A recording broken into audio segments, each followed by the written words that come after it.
నువ్వు తగ్గింపు తత్వం ఉంటేనే, నీకు తగ్గింపు తత్వం ఉంటేనే దేవుడు నిన్ను దీవిస్తాడు, హెచ్చిస్తాడు, మర్చిపోతావు.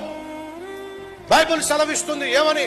ఘనతకు ముందు వినయము నడుస్తుంది, నాశనములకు ముందు గర్వం నడుస్తుంది. ఈరోజు మనలో ఎవరికైనా సరే పొగరబోతనం గాని, లెక్కలేనితనం గాని, గర్వంగా మాట్లాడడం గాని, బడాయి కోరుతనం గాని ఒకవేళ నీ జీవితంలో ఉన్నట్లయితే నువ్వు బాగుపడవు, నువ్వు పైకి రావు. ఎలా చెప్తారు మీరు?